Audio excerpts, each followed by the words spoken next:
First and foremost, thank you so much for joining and welcome to what is the second EUmergencies Jean Monnet Center of Excellence Roundtable of this year. This time focused on a topic that is very, very much in the geopolitical spotlight, Greenland. And just last Thursday, it was announced that Ursula von der Leyen, the President of the European Commission, is actually poised to visit the Arctic region, namely Greenland, this March.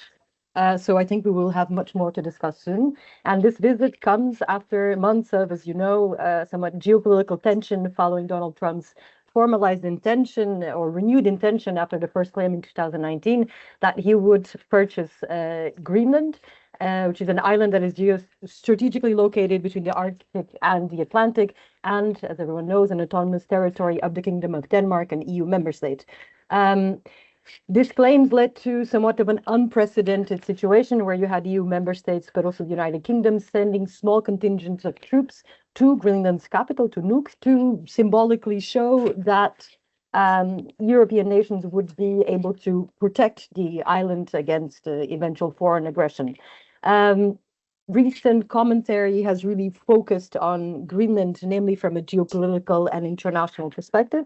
But today we have really the pleasure of welcoming three experts that perhaps can guide us through a somewhat different perspective, which is this much more European regional approach, but also a local community dimension to the so-called Greenland question or Greenland claims. So today we are welcoming Eleni Kavvatha, who is a doctoral researcher here at UCLouvain Saint-Louis Bruxelles, but now a visiting researcher at the Arctic University of Norway in Tromsø, where she is now, hence the extremely cold weather around her. And her work really specializes on the impact of EU environmental policies on the Sami indigenous people and the European Arctic region. We are also very grateful because Eleni, all the way from Tromsø, was actually able to put this roundtable together and to get everyone on the same page. So we are extremely grateful for this. We're also welcoming today Tim Haesebrouck, who is an assistant professor at the Institute for International and European Studies of Ghent University, who has actually written recently a very interesting piece on Greenland at the Egmont Institute, which I invite everyone to read, and whose work focuses exactly on more military intervention, defense policies, but also foreign policy analysis and foreign policy change. And finally, Enrico Gianoli, who is a journalist at the Osservatorio Artico, and who has reported directly from the Inuit Winds-led expedition, and whose work focuses on the intersection between the environment, the indigenous people's rights, with a particular focus on Inuit culture. So we could really not ask for a better panel to lead us through this discussion, and we're very grateful for Eleni for this. Before I pass the floor on to you, just a brief overview of the format of today's roundtable, as agreed also with the speakers. What we've discussed is that I will give each of them about 5 minutes to present in a broad overview of their own take of the environmental security and community implications of this broader Greenland question from their own perspective and expertise. And then we will follow this with 3 rounds of questions for them to delve on more specific aspects before we open the floor to everyone's questions from the audience. Feel free to, because namely we're all online, to drop your questions into the chat function. But in any case, we will then invite you to present yourself and to ask your question in person. Well, online, in person. So with a short introduction and without further ado, Tim, I would give the floor to you for a start on your own views on the current claims concerning Greenland and its implications for this EU security dimension, I would say.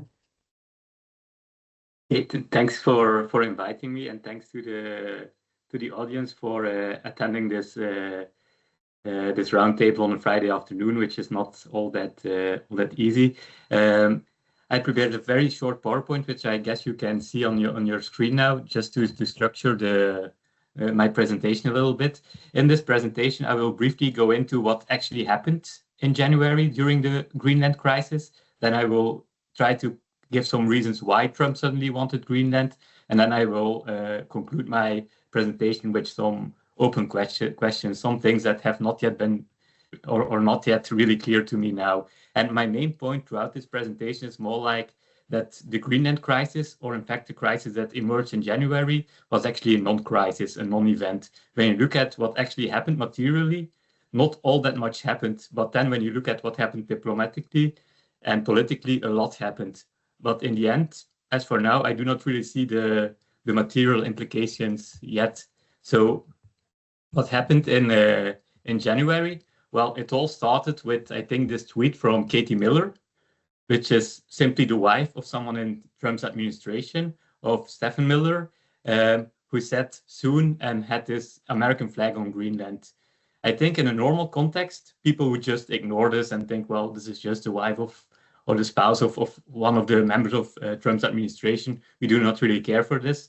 But it came in the aftermath of the Venezuela operation, where the United States showed that they were really willing to break international law to get what they wanted. So everyone really took this seriously, and all the members of Trump's administration or different members of Trump's administration really implied that the US might be willing to also use force to take on Greenland, which was an unprecedented situation because Greenland is part of the Kingdom of Norway, which is a member of NATO. So we had this situation where one NATO member state wanted to invade another NATO member state.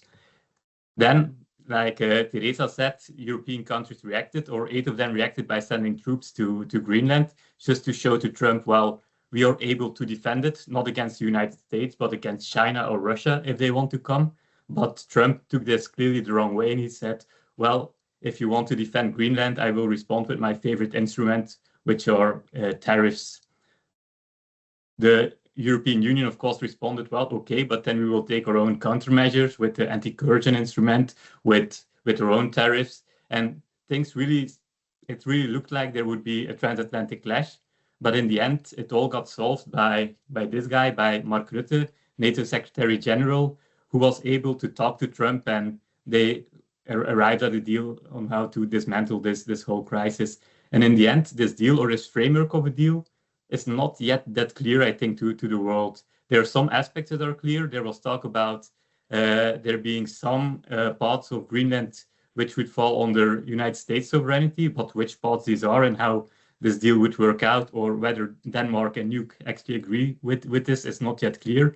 And there was also talk about a greater NATO engagement in Greenland. But in practice, this greater NATO engagement is also not that clear what this will entail, but we can talk about this during the questions.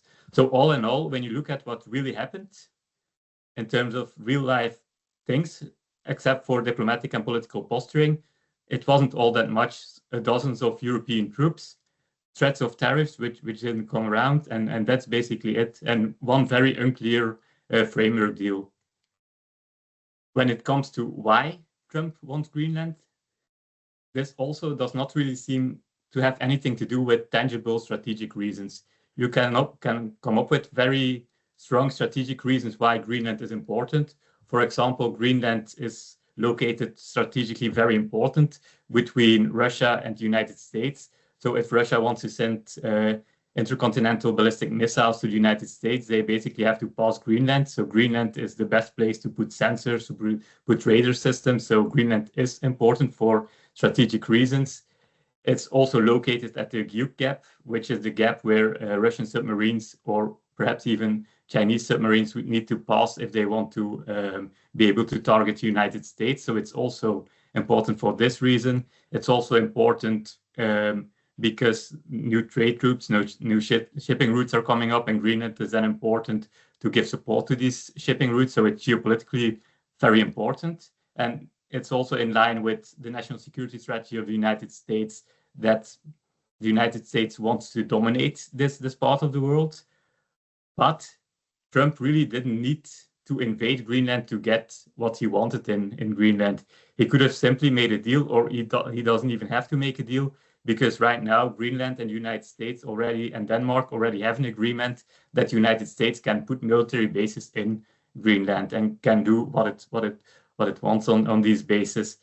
And when you look at the history of United States engagement in Greenland, they used to have 10,000 troops there during the peak of the Cold War. Right now, they only have 150 or 200 troops there, so they can really do a lot more with the current framework agreement than that they are doing. So they really do not need to threaten to invade Greenland. They really do not need military force to get what they want.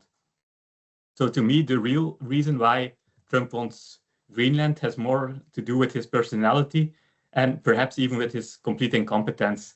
Trump is a leader who has big historical ambitions. And I think one of the main reasons, and it seems very silly, but we've seen lots of silly things.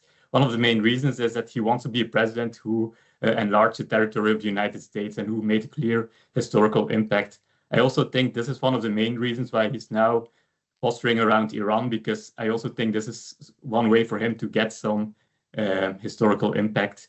And another reason for Trump to wanting to invade Greenland is, in my view, also sheer incompetence.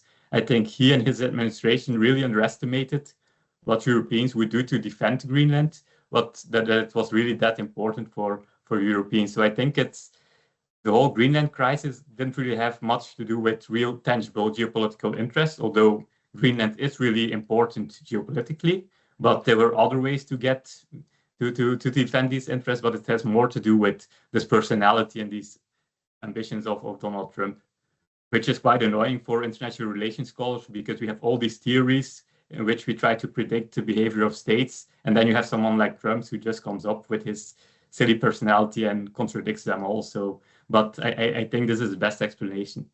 However, right now I kind of downplayed the whole Greenland crisis, but in the end it might have a clear impact both on Greenland and on the overall relationship between the EU and the United States.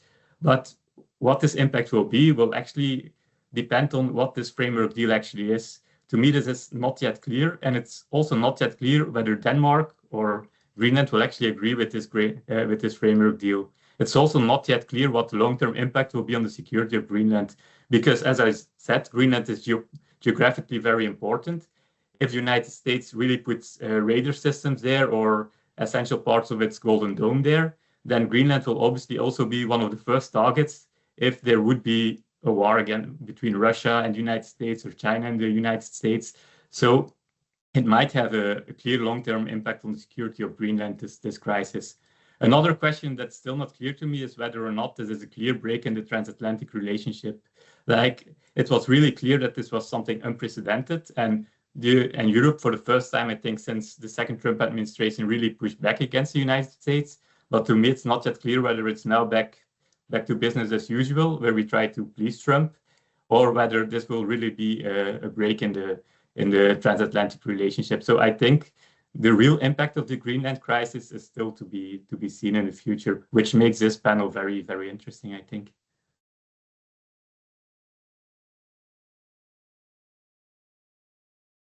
Thank you so much, Tim, for this broad overview, but also for very thought-provoking questions and just what we can think about in the future to come. And I think a good person to also complement this, but bringing it a bit to the local aspects of one of the things that happens is perhaps this is a non-crisis, but how is it seen also from local communities more on the ground? I would then give the floor to Eleni in view of your work on environmental policies and the Sami people to bring your own expertise to the table. Thank you, Teresa, and thank you, Tim, for such an interesting presentation. I sometimes have these same thoughts, like there are all these theories and this system, how the international law works, and then this personality comes in. And then it's very funny how you first hear it, and then you're like, no. But then it gets more serious and more serious and more serious. And I think this is very important, because this is exactly what is happening to the people living in Greenland right now. What started as a joke or something you would discuss over coffee, like listen to what was said about us, then is escalating more and more and more. To the point where you have a president of another state calling your country like, it's just a piece of ice. This piece of ice is standing between me and what I want. And this piece of ice, if you are a Greenlander, is your homeland, and it's getting so much out of proportion. So I'm here to speak about what I have perceived is on how the indigenous communities in Greenland, primarily the Inuit, perceive this current geopolitical debate. And this comes out from the work I have done on the ground. I have worked for a while among them, but also I try to gather what is happening right now in international press, what is getting out there, what we are seeing as representations. And I think one of the most important takeaways right now is to realize how many people actually have a say on this matter. And how many people have a say on this matter without being Greenlandic, without being Inuit, without having worked on the field? It's very, very interesting how this has boomed.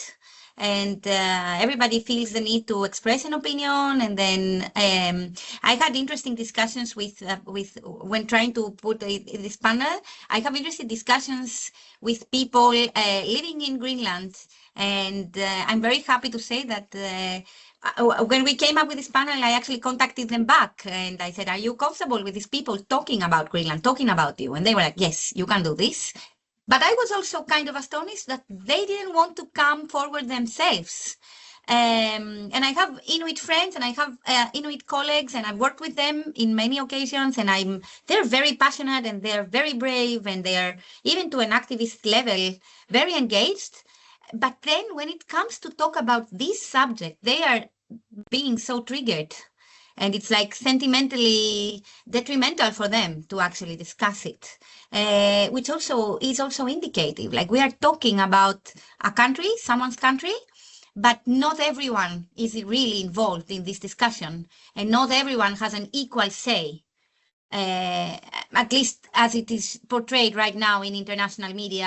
And then it's very interesting that like Trump is even discussing it at Greenland as if it's an abstract place. We don't even get, he doesn't even address exactly like the people, the government, Denmark, someone. It's always a bit abstract. I have a very small presentation. I could do without it, but I am aware of how fast I speak. So I will put some imagery to try to take your mind away from all my gibbering. Let me try and share my screen.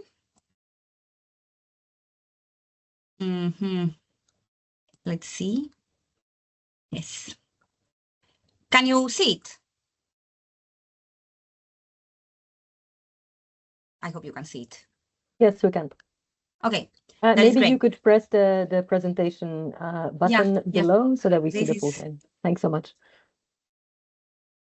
I did actually, but there. Okay, perfect.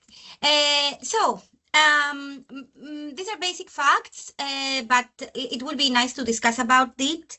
That it's important to know that nearly 90% of Greenland's population are indigenous Inuit, and they have distinct and different regional identities, and they are actually experiencing a revival of their cultural pride and political engagement.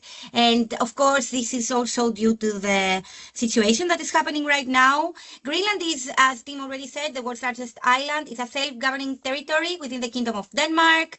It has a self-government act, which means that many aspects of internal governance, education, health are managed locally by Greenland's parliament and its government. However, Denmark retains responsibility for foreign policy, defense, which actually means that external relations are formally negotiated through Copenhagen. Nonetheless, the Greenlandic leaders actively shape their own path towards greater autonomy and political independence, and this is it remains a central goal for many local political actors. So the indigenous Inuit population, they have their own traditions. Their principles emphasize collective stewardship rather than the Western concept of territorial ownership. It's very interesting what we saw in the news lately. Many Greenlanders express that no one owns the Arctic homeland. The land is shared and is sustained by the people who have lived there for generations. So over the recent years, of course, there has been resurgence in Inuit cultural pride and political engagement. There are efforts to redefine Greenlandic governments on its own terms and to strengthen the notion of self-determination beyond colonial frameworks.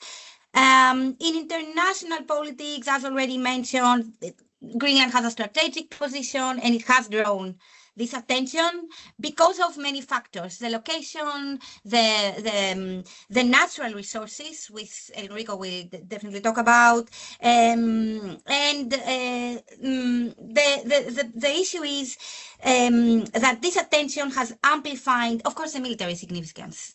Of course. So this attention has amplified since all these incidents have happened with Donald Trump. And then there are also these funny occasions where the US has offered to send a hospital ship to the island because it is claimed to assist with local healthcare. These are moves immediately rebuffed by the Greenlandic and the Danish leaders alike. But this is pointing out what happens when you have people in political positions that have no complete understanding of issues of sovereignty, foreign influence, national identity. So at the community level, what I have seen so far from my work and what we can also see is that the Inuit communities often see these external geopolitical narratives as disconnected from their priorities, and that they are potentially reproducing what they have already seen historically, other countries interfering with what is happening on the ground. But they also are aware of how important their country is becoming on the global stage. And they are quite vocal.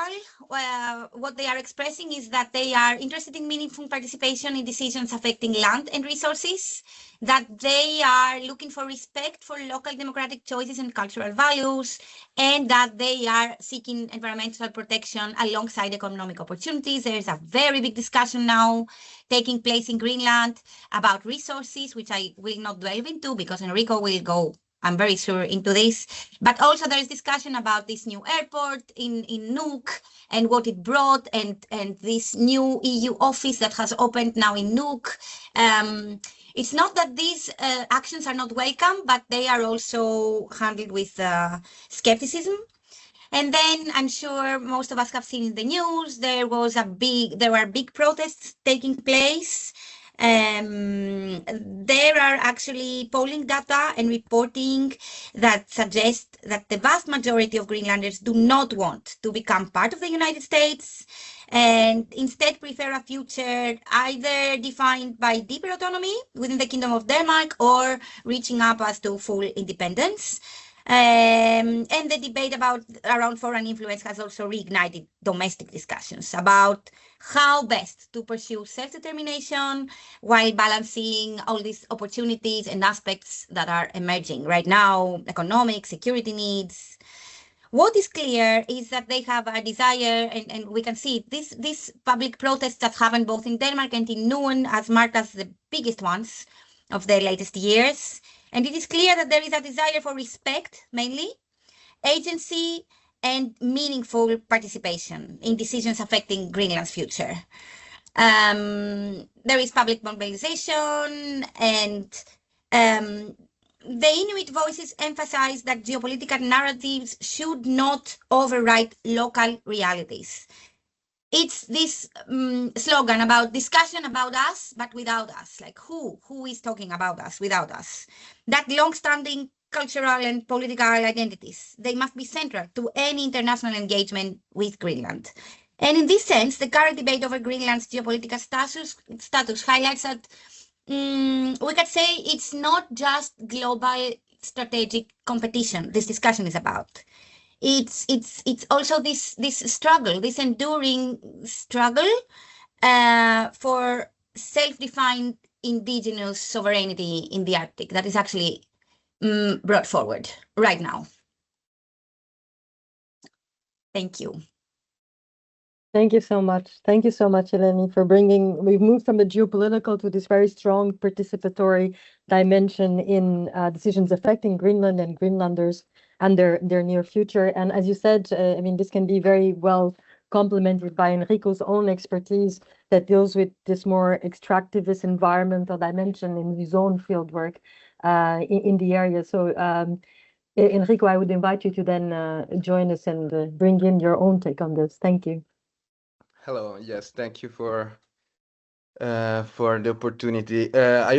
I'm sorry I haven't prepared any PowerPoint for this presentation, but I hope gonna be fine anyways. Hope my presentation won't overlap too much with the one of Eleni, but we will see. What I would like to point out, first of all, is that Greenland has always been framed in the international debate within the language of emergency. A few years ago became a sort of a poster child of climate crisis, and then the emergency narrative shift towards geopolitics, supply chain of mineral raw materials, and military security, and so on. This made Greenland in the international debate as a strategic asset, and made it portrayed as a sort of a new frontier, one of the last frontier of the world. But the point is, what's a frontier? A frontier is an empty space, basically with no people, and with vast untapped potential that awaits to be awakened, mostly by external forces and external actor. So what I would like to bring as a contribution today is, in fact, to bring how some testimony that show how this framing is contested locally. A first thing I would like to point out comes that align with this contestation comes from the name itself of the island. Greenland is actually a name that comes from Norse history of the island. Is a name that has been chosen by Erik the Red, and is a name that simply describes a surface. And the purpose of the name was simply to attract external actor to get in the island, and this aligned perfectly with a frontier narrative. But since 1979, the locally chosen name for the island was actually Kalaallit Nunaat, which means the land of Kalaallit. We could say simply the land of people. So this is actually something that proves that a really important point that Greenlanders or Inuit Kalaallit want to stress is that Greenland is actually a relational homeland, is a place deeply embedded in social relations. Also, I would like to talk about the fact that recently with Osservatorio Artico, we've been republishing some letters written by Greenlanders addressing Donald Trump and Donald Trump claims. And they are very interesting. And in several of them, we see sentences like, Kalaallit Nunaat is not empty. We do not own nature. Nature is our teacher. We are already rich. So this shows a different epistemic approach, let's say. And I would like to point out that colonialism is not just political domination, but is also something that manifests an epistemic hierarchy that shows what really counts as value, as development, as resources. And this is something that is really much a theme in Greenland, I think, right now, has been in the past, in the recent year, and will be in the future. Doesn't mean that Greenland or Greenlanders reject extraction altogether, but there is a core issues of decision-making sovereignty, who decide what to extract, how, and under what conditions. And so the friction between Greenland as a frontier and as a homeland is something that is very visible in the case of Quannersuit. So I actually been my first approach to Greenland came from my research, my ethnographic research back in 2021 in the southern part of Greenland. And during this time, I studied the effect of this project on the social level and the community in this part of Greenland. And so Quannersuit became quite a theme back in 2009 with the Self-Government Act. Greenland obtained the rights over mineral resources in Greenland. from that time on started a big narrative about should we exploit our mineral resources as a leverage to get economic and therefore political independence from Denmark. And Quandersuit became kind of the symbol of this narrative because of this huge potential. It is considered one of the largest rare earth deposit in the world. Internationally, it became a key site for reducing Western dependency on China and raw material supply chain from China. But eventually, in 2021,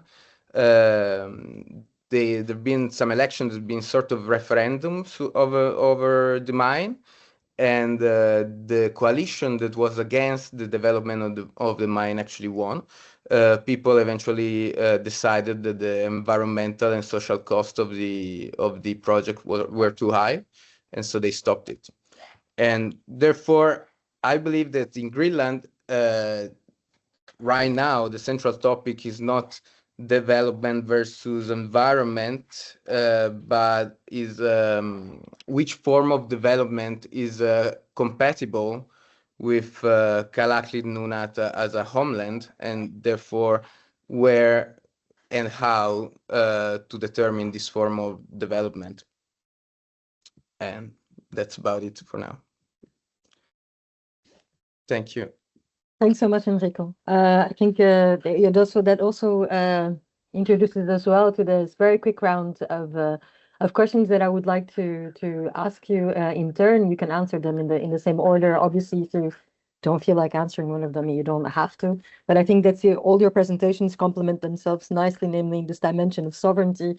Either Tim from this geopolitical fear of aggression or occupation dimension, but also Eleni with this participatory dimension, the sovereignty over a political future, and obviously Enrico, the sovereignty also over resources and and the dimension of development. But my first question is a bit of a provocative or certainly a bit of a positive spin on this, which is, can this renewed international attention on Greenland be seen actually less as a threat and more as an opportunity, either for the EU or for local communities, or does this instead actually create new forms of pressure or of dependency?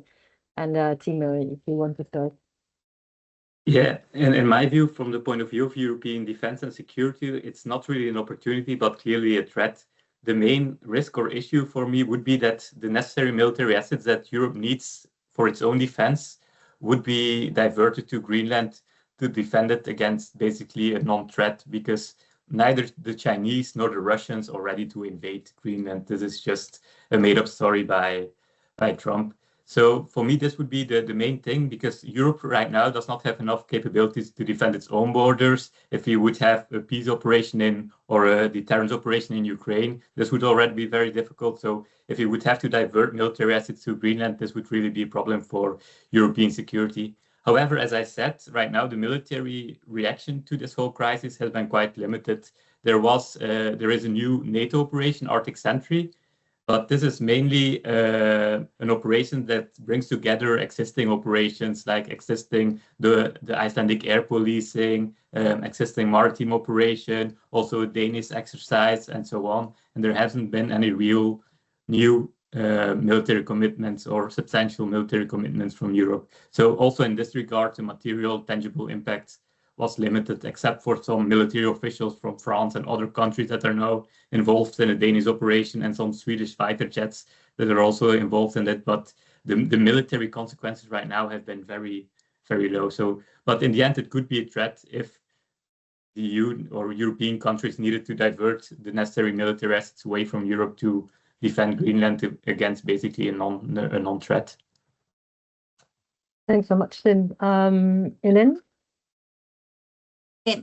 Yes. Well, I wanted to say that it was an opportunity, but I'm mostly coming to the conclusion that it's also a threat for local communities.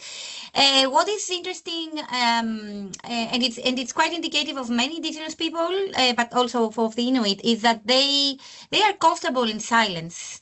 And this also, you can see when you communicate with them that it's not that just verbal communication, but there is a lot of facial expressions, silences, pauses, breaths, that actually are meant as language. So having said that, is that pressure and global media attention and this way of putting the spotlight is stressful for many locals. It can be perceived as stressful, and of course it also comes with increased solidarity from other people and from other nations, but it is quite stressful.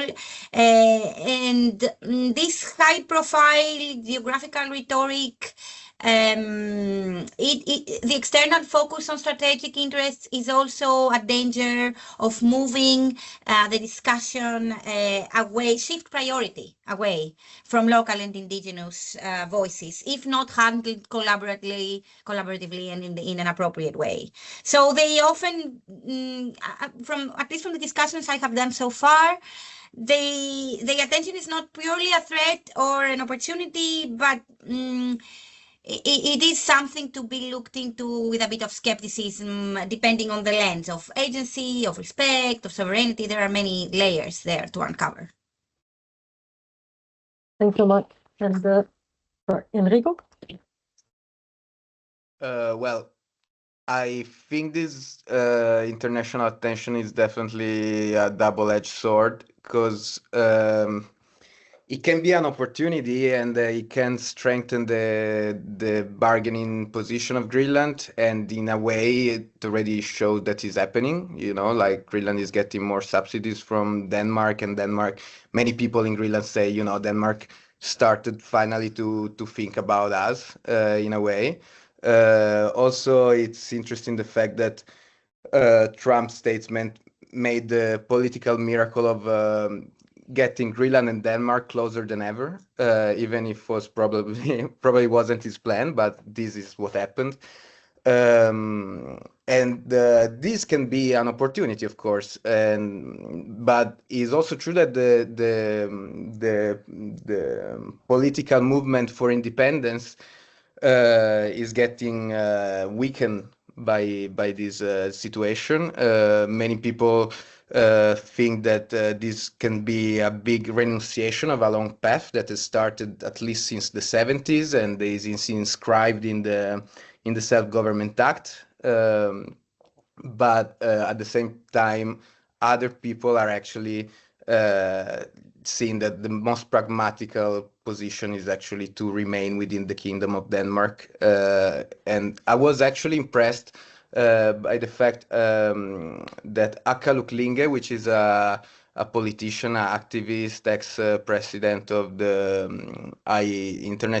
Inuit Circumpolar Council, that was one of the first activists for independence movement, right now is actually really advocating for remaining within the Kingdom of Denmark and be grateful for the fact that Inuit people of Greenland are the only indigenous people that are actually with a kind of strong sovereignty on their own land.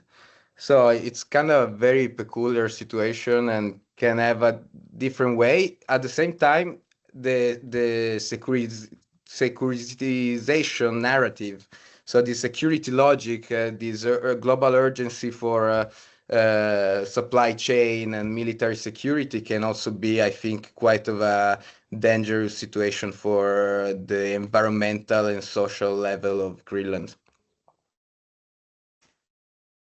Thank you so much for these very rich views. I think it's very interesting to see this shift in political alliances and preferences. I heard also this morning on the radio people resuming the discussion about whether or not Iceland should join the European Union. So if Trump's ambitions to enlarge U.S. territory are not seen, it's interesting to see that perhaps EU ambitions are now being revived because of something that is happening in this context. So I would actually like to pick up on that and ask you about the future, which is something that Eleni touched a lot in her own presentation. This dimension also of participation. So if Greenland's future is now shaped much more by security interests, by resource extraction, by indigenous rights, so what role could or should the EU and local communities actually play in shaping this future? And who should have the decisive voice in this context? Tim, if you would like to pick up on this or not.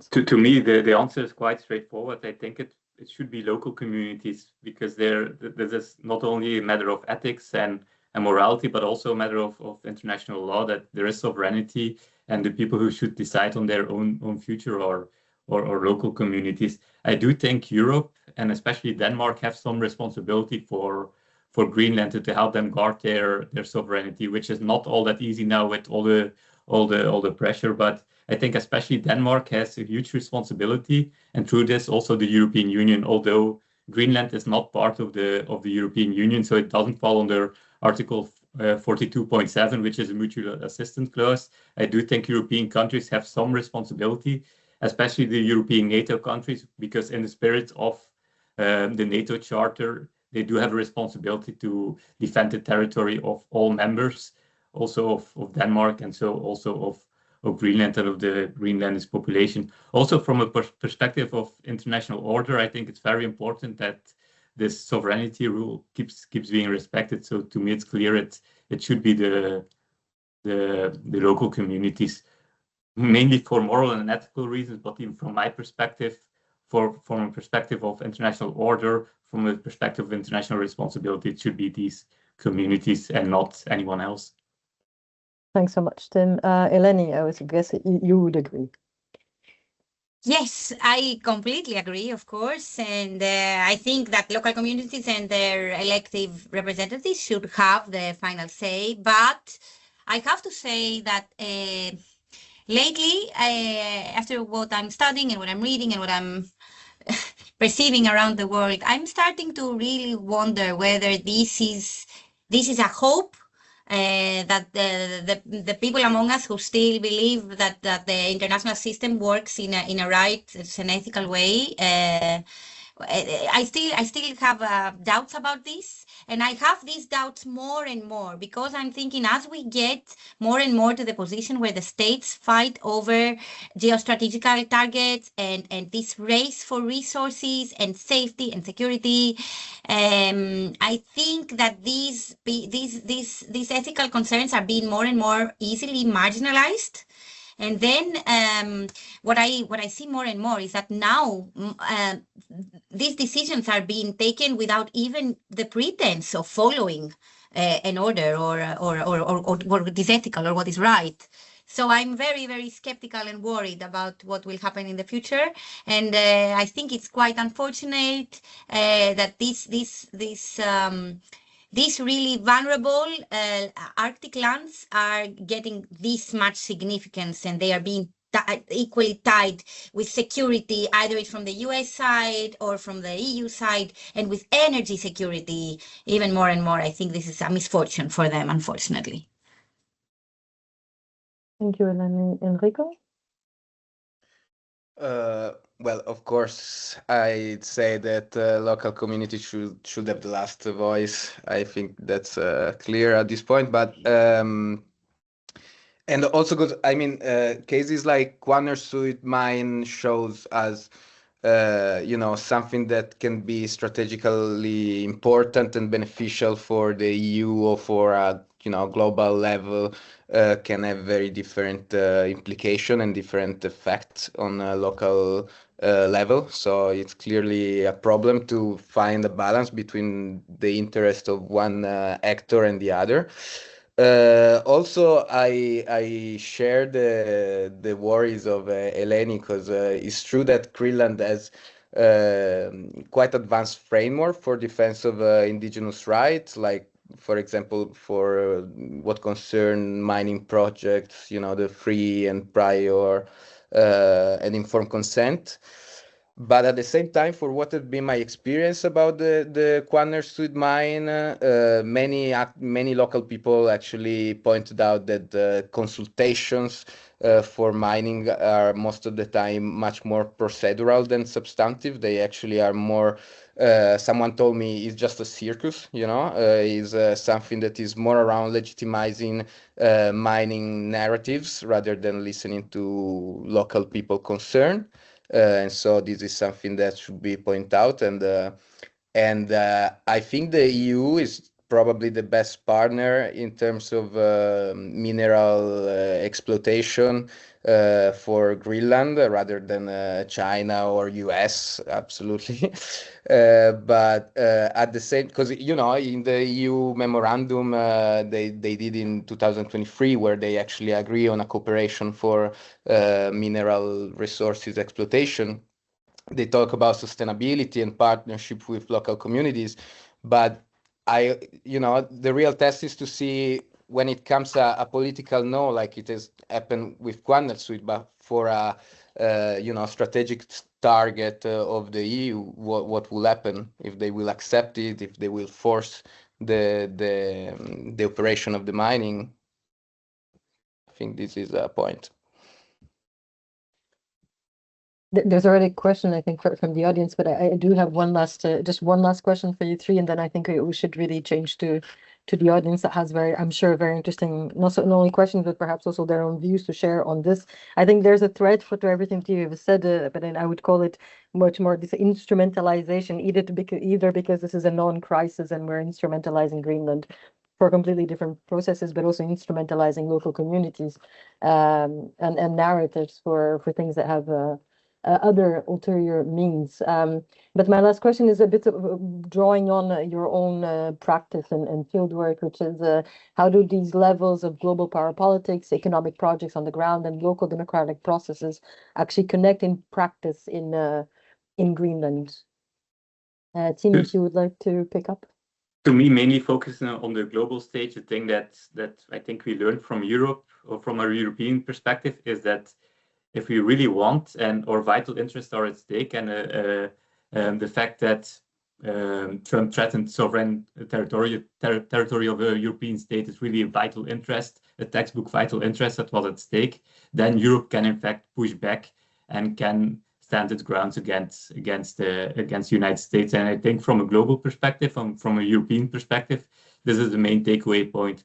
Although there's also another dimension to this, and that is that also people like Mark Rutte are also important, who can pull Trump back to Europe and who can kind of diffuse the situation, because we are still very dependent on the United States for our own security. So we always have this balance about pushing back and then also trying not to push back too hard, and keeping the United States involved in Ukraine and for the defense of Europe. But in the end, I think we learned that we can have like this calibrated response where we push back when vital interests are at stake. So I think that's one of the lessons of the Greenland crisis for us, for Europeans. Thank you. And I think you called it in your piece soft balancing, which I thought it was a very good way to describe it. Eleni. Yes, I think Tim's answer was so whole and well versed that I completely agree. What I could say about these three levels intersect and influence one another. But the problem when it comes to my understanding is that the resources put behind the people who are making all of these decisions and negotiations are not the same. So if you are a member of an indigenous community, if you are an Inuit, you are participating in all these political processes and procedures, but you are also still living the traditional way of life. So you still go hunting, you still live in a very traditional way. And then this actually hasn't come from the Inuit, but I have picked this up from the Sami communities that I'm working here. If a Sami herder wants to enter negotiations, he has to know law, he has to know international law, he has to have legal knowledge. He needs to have this very, very broad spectrum of knowledge, whilst also working with his reindeer, traveling, living the traditional life, slaughtering animals, doing everything that they need to do to sustain a livelihood.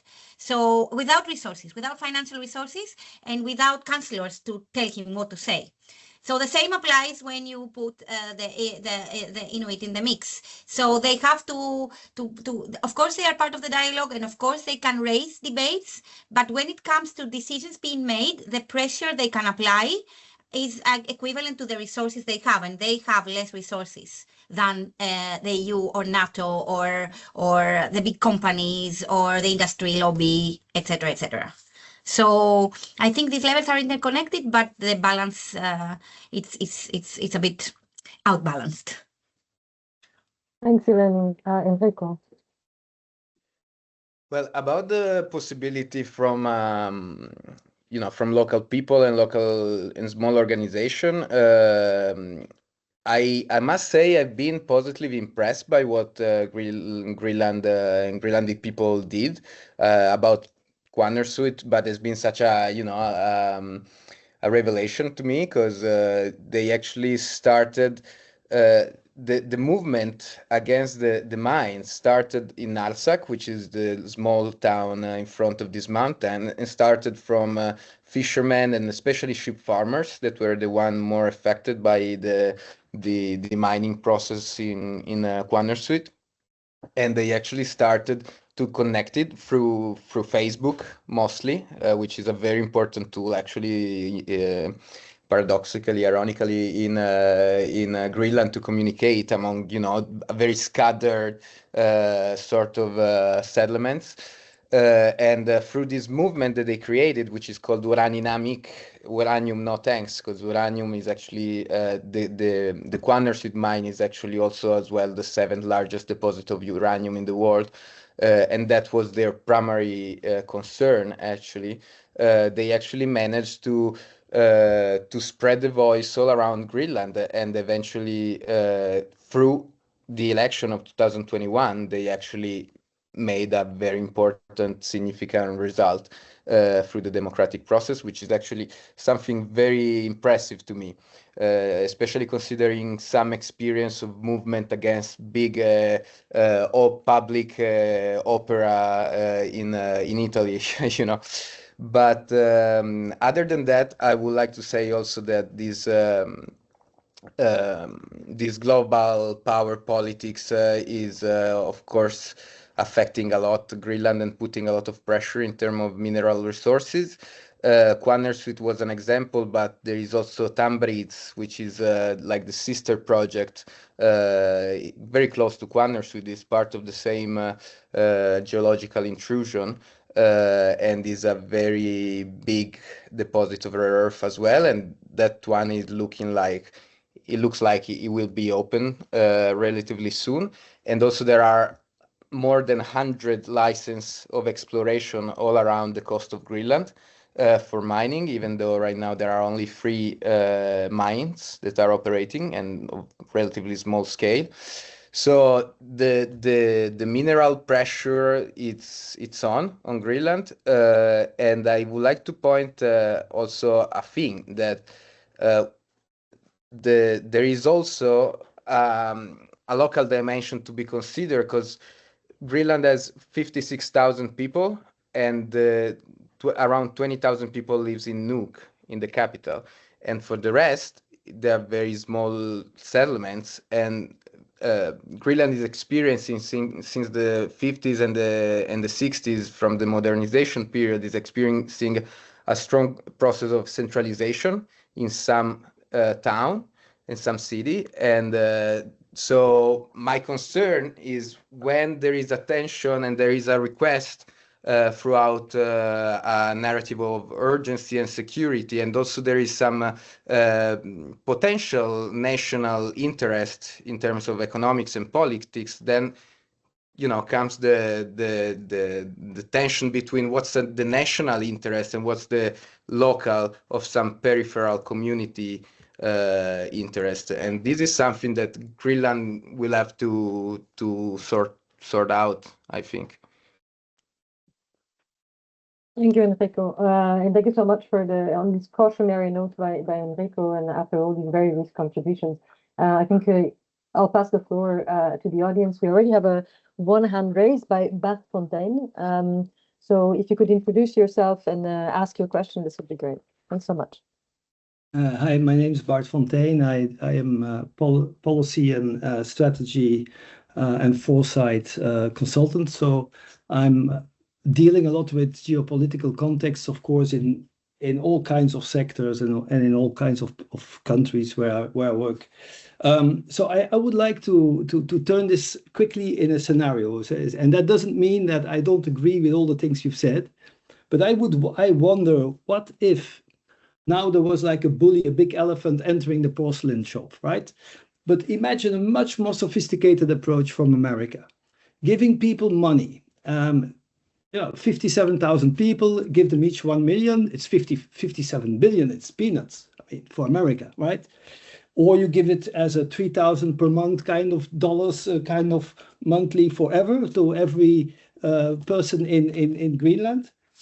You could combine that with a political party, engaging with a political party that then, and social media campaign. You take your time, you don't go too fast. You could come to a point that they say, yeah, let's go to America. Will we all still agree that then the Inuit have the right to do that? Well, how would we, Europe, look at that? That's what I'm wondering, because it's easy to agree it's from them and as long as they stay with us. But imagine they decide the opposite. What happens then? If they get a better deal than anyone can give them, in terms of autonomy, in terms of environment, in terms of, let's imagine they really get the best deal they could imagine and they get rich in the process. What are we going to say?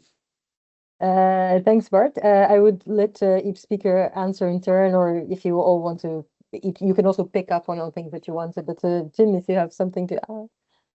Yeah, that's an incredibly difficult question and thanks for this very difficult opening question. I think for Europe, this would be incredibly difficult because as you realize, we always try to be this normative power, this ethical power. And now we're a hair before confronted with a world of meat eaters.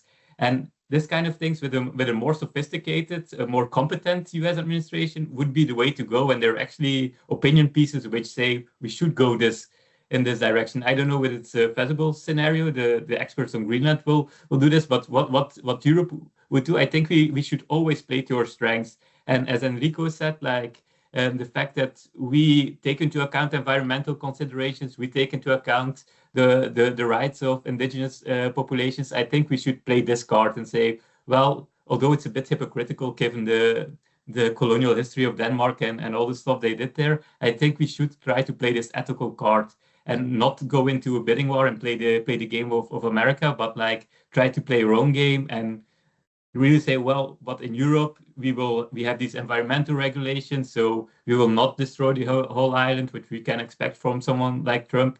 So I would go in that direction and really play out a counter narrative. And in terms of giving money, I think this would be difficult for Europe. But in terms of social media engagement and projecting a positive image of Europe, I think this is something that we could do and we should do more often, not only in Greenland, but also in the Sahel, this real hybrid warfare in terms of disinformation and information. I think we should really have a strategy on this. So this would be my take, play to our strengths, play to the fact that we are not all that normative as we think ourselves, but we are at least more a normative power than the US or than Russia, and try to make clear we're the least bad option.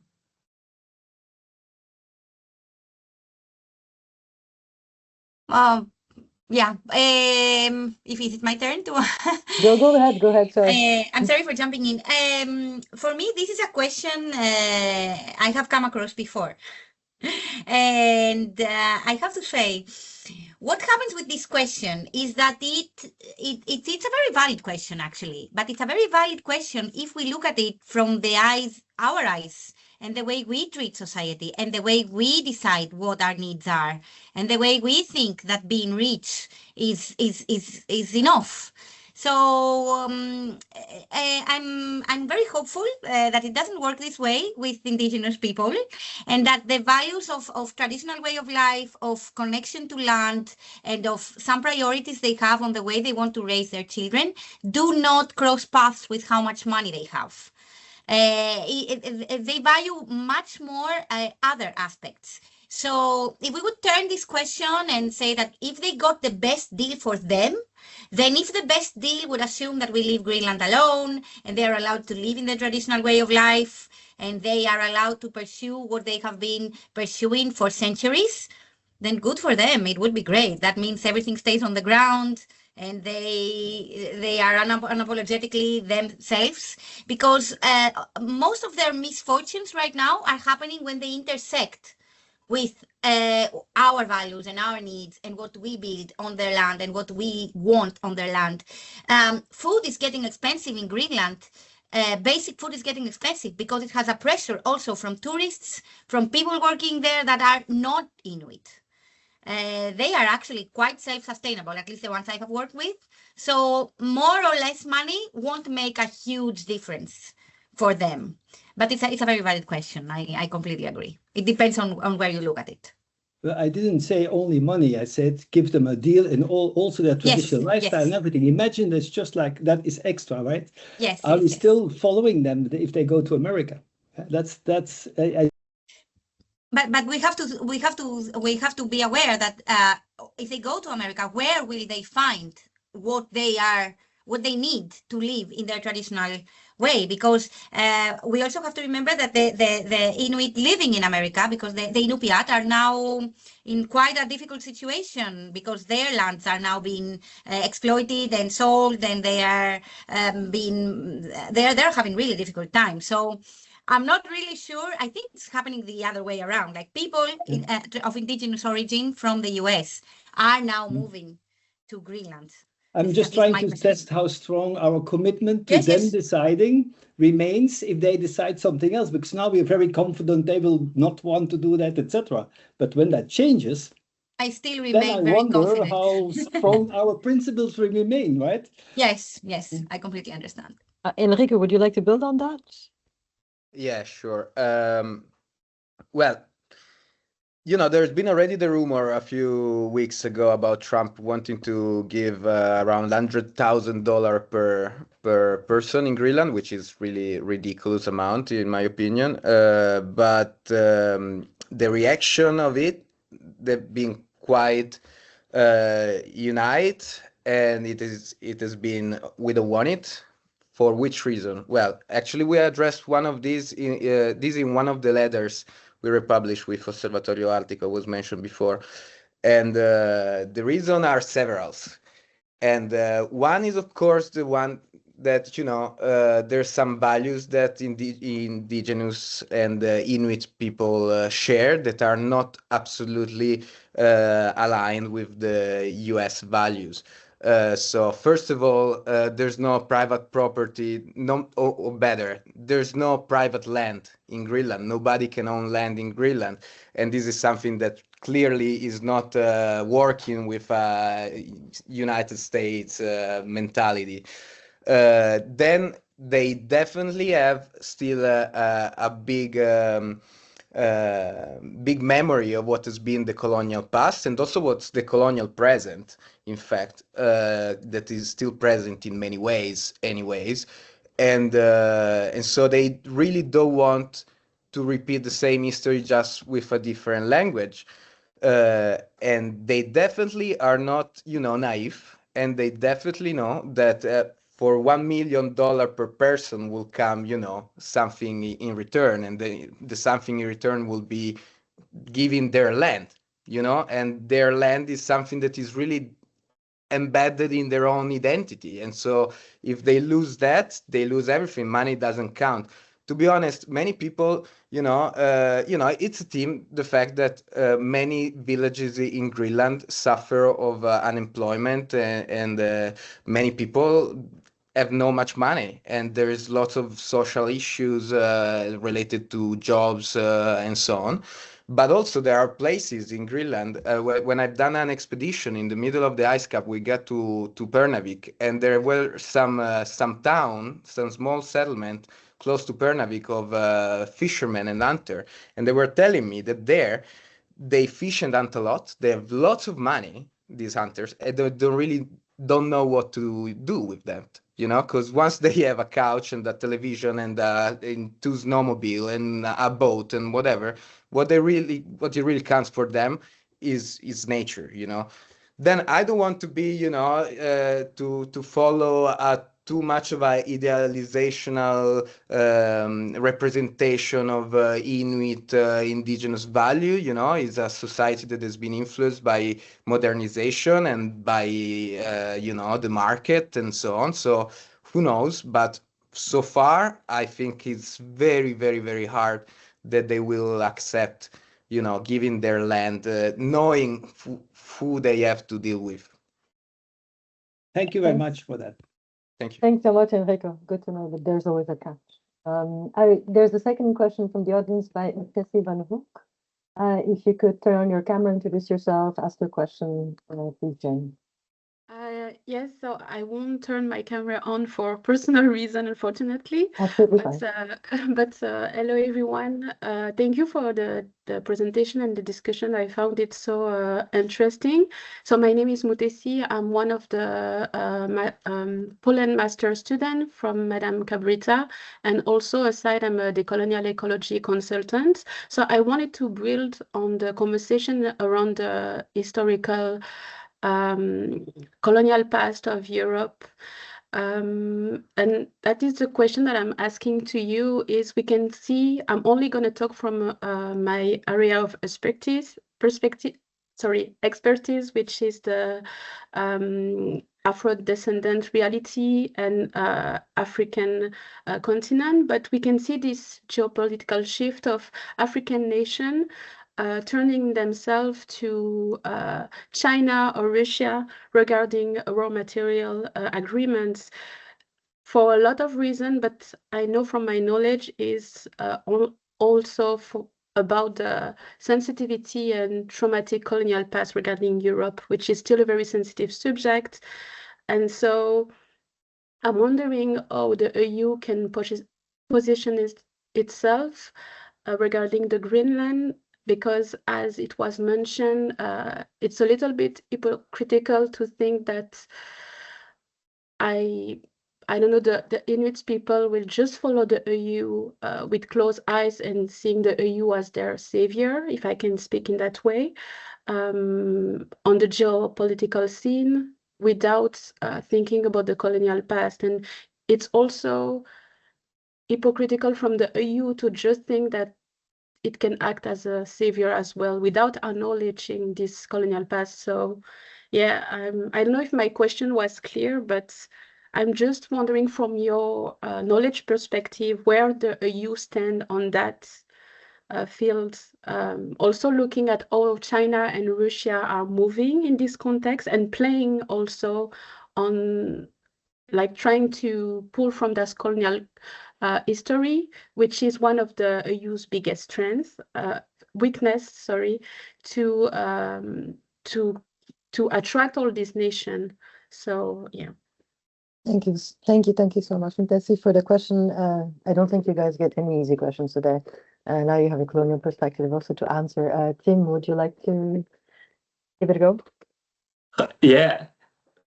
One thing that I don't really recognize in Europe anymore is this kind of savior narrative. I think this is all gone. I think the decolonial, post-colonial studies really have reached part of our policymakers, and this savior narrative, I do not really see this anymore. I think there's still a huge conscience about our colonial past. But what I do think is that we should make clear to all our potential partners is that they are potential partners, that we really want to work with them because of mutual interest, not because we are that normative or anything. We should stress the fact that we have our values and that these are, to be honest, I still think so way better than the values of Russia or China. I think everyone is happy that we live in the West and not in Russia or China. So I think we should continue stressing this. acknowledge that we did lots of things horribly wrong in the past, but still continue to stress the fact that we learn from our mistakes. We in contrast to Russia or to China, we should also make clear that Russia is still an imperial power, in contrast to Europe, which does not have these imperial ambitions anymore. And I think we should really make clear that if we're doing something together with Africa, together with Greenland, that we are not only doing it out of altruism, but also because of our own interests. I think we should go for kind of a mature partnership with all these partners. And I think Greenland is then still relatively straightforward because it's a democracy, which is quite easy. It's quite easy to, I think it's easier to find common ground with people of Greenland and with some African autocracies, where the question is with who do you talk to. But I think we kind of should try to acknowledge the colonial past, but not let it determine our future. And I think this is actually the process that we're onto right now. So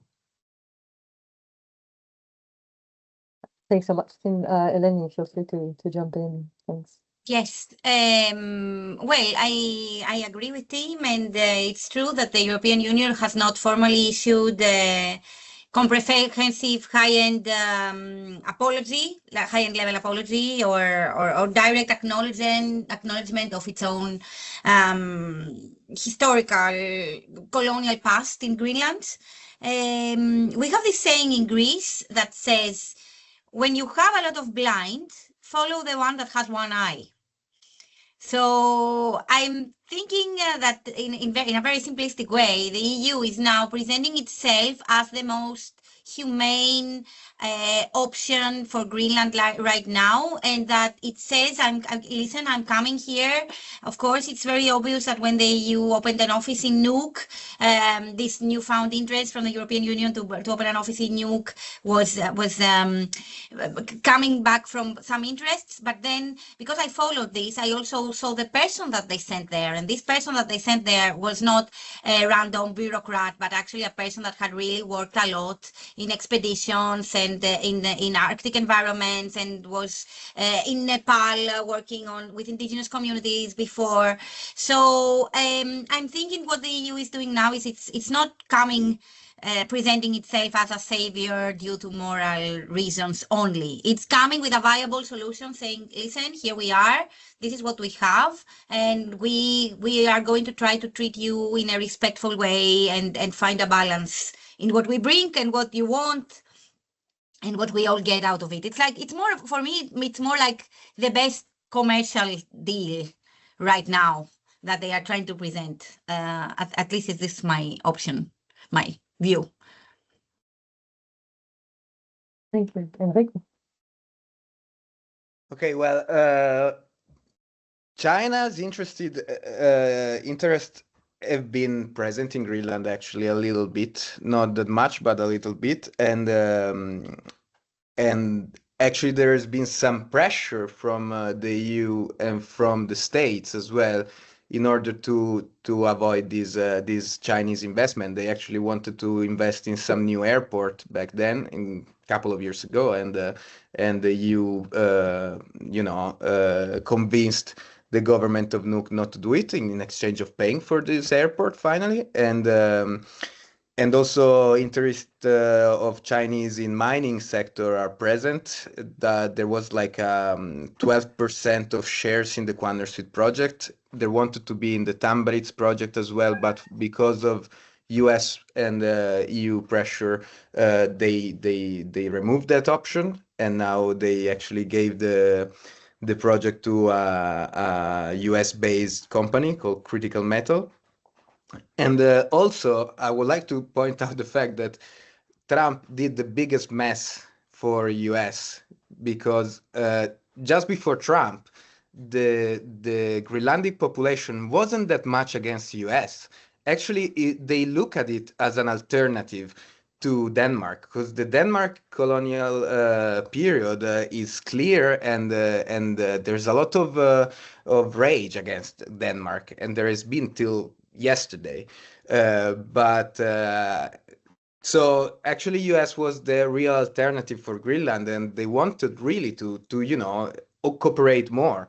But then after Trump showed what would happen, the scenario of Trump collecting Greenland, they actually stopped any idea, and they looked back at Europe. But Trump did all. Trump did it all, I think.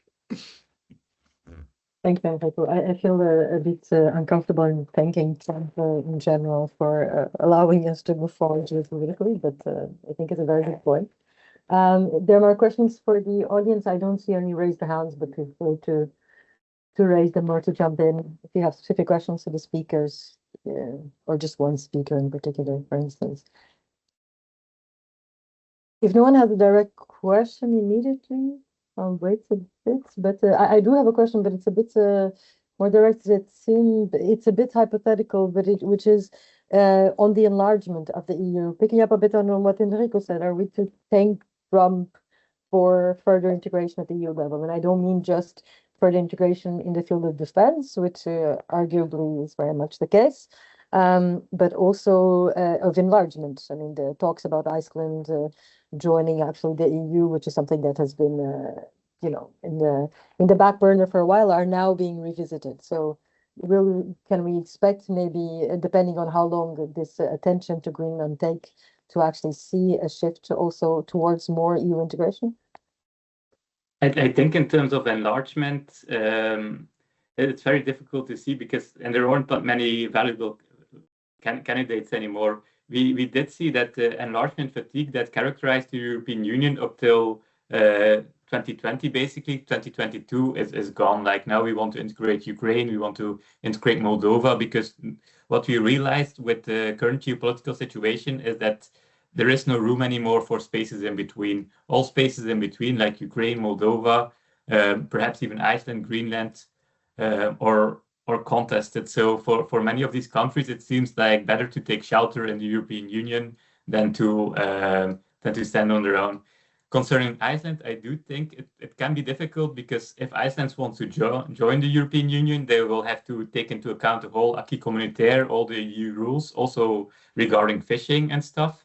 And I think this will always continue to be difficult for Iceland, because it would be against the interests of their population. So for me, I think when push comes to shove, the benefits for integrating in the European Union will not outweigh the costs in terms of especially these fishing rights. And Iceland is obviously already a member of NATO.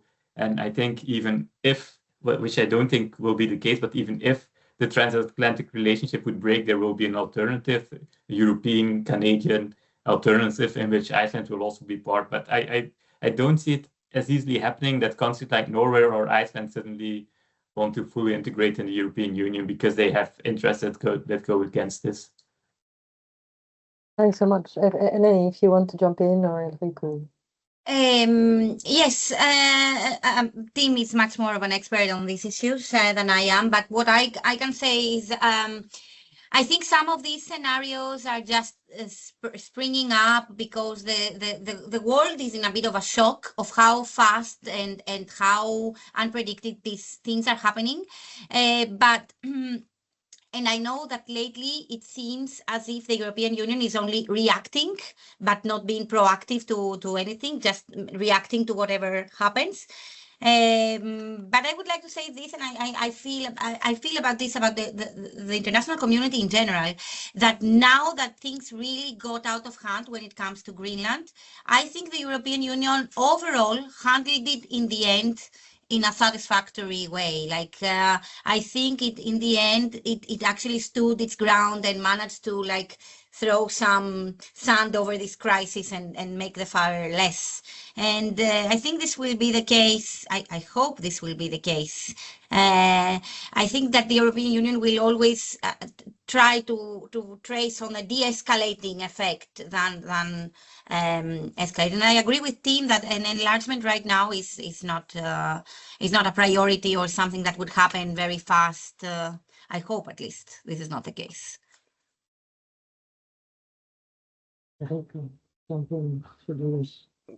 Well, yeah, this is definitely not my area of expertise, I must say. What I can say is that it's true that Europe is dealing well all this crisis, let's say, or non-crisis. But Greenland exit from the European Economic Community back in 1985. It was a way to express his own voice because he just got the home rule and he wanted, to feel heard. But it was also about, regulation on fishing and on hunting and so on. So I think that's always going to be an obstacle for, to be enlarged inside of European Union. But who knows? I don't see it coming. I don't think it will be necessary also because it's overseas territory. I think that will be an option in case Greenland becomes independence, and then maybe, in throughout the independence, then okay, let's create a partnership inside the European Union. But otherwise, I don't see it as a issue. Thanks for this. It's a very valid point. I'm not sure if there are more questions from the audience. Usually online audiences tend to be a bit shy. But if there are none, although I'll still allow people to jump in if they wish, I would like to give each of you about maximum 1 minute, let's say, if you have any final points that you would really like to bring across concerning the debate that we're having today. So you can have the final word, let's say. So it's quite difficult to come up with still something after this very interesting debate. But I think one thing that I take away from this debate and also from Bart and Mutesi's question is how do we use norms and counter narratives against potential adversaries as an asset, as an instrument? How do we deal with our colonial past, but also not try to determine or let us determine our future and kind of use these norms that we have again as a strength? Because in my view, and I think this is also something that came up with Eleni and Enrico, Europe is for many countries still the least bad option, and I think this will also be a lesson that people in the Sahel will learn when dealing with Russia there. So I think one thing that we have to do from a European security point of view also is have a play to our strength and come up with a clear normative narrative that doesn't present us as saviors, but at least present us as an option that is way less worse than many of the alternatives. Thanks, then. Eleni. Yes, well, all I can say at this point, yeah, thank you very much. This was such an interesting discussion. And it's amazing how so many issues keep coming into it.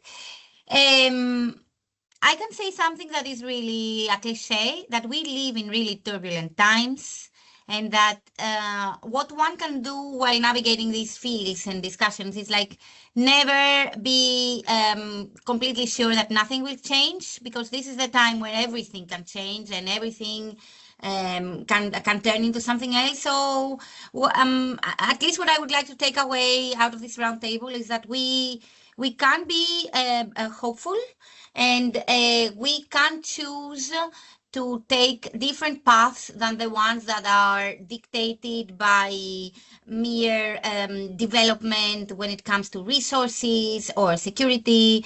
I really like to point out into the speech the Prime Minister of Canada gave lately related to all the things that are happening with Trump.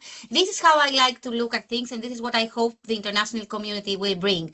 That we keep going forward as international community based on certain values, and that this dictates what we do, and we don't let everything else just push us into one direction or the other. Thanks so much, Eleni. Enrico. Well, first of all, I really would like to thank everybody because it's been a pleasure to be with you today and really great discussion here. I really would like to give a awful message as well, but it's not my strength. What I would like to say, or at least to express my point of view, I think is that it's true that Europe don't have probably imperialistic approach, as you know, something like close to the US right now, or China or Russia, whatever. But it is also true that we really have still a lot of colonialism inside of us. And, you know, we talked about Quadersuit, is rare earth minerals. Everybody, you know, we are using a laptop. I have a phone here, and is all, you know, made throughout these elements that comes from somewhere, probably from Bautou in Mongolia, and which is destroying other local communities. So we are actually talking about protecting local community from this kind of situation through the same tools that are given by these disruptions somewhere else. And so this is something that I always think about, and I know it's not really helpful, but I think we should start, you know, with realizing this. I know all of you realize this, of course, but you know, to point it out and start from that. That's it. But Thank you so anyways, much. thank you very much for the opportunity to be here with you guys. Thank you, Enrico. I think we end on a note of pragmatic hopefulness, which I find a good note, and a need for new normative narratives, as Tim has said. Perhaps and I think this debate today really helped us perhaps have some food for thoughts to shape these narratives. I would really like to thank all the three of you for being here today, for joining in the discussions. I hope we can buy a couch that we can all sit as an invite you all to Brussels. I would like to especially thank Eleni for putting this together, even all the way from Tromsø, and also to Denis Doué, who is behind the beautiful poster that you see that was done by Julie Delacour, who is also our wonderful communications manager for the project of EUmergencies, our Jean Monnet Center of Excellence.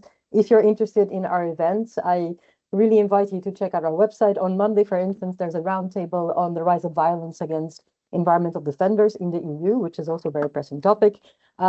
So please join. Also check out Enrico's work at the Osservatore article, because I was looking at the letters. It might require some Google translation from Italian, but definitely worth seeing. Thank you so much for being your expertise. Thank you so much to the audience for being online, and look forward to seeing you in future events. Thanks so much. Thank you. Bye. Thank you. Thank you. Bye.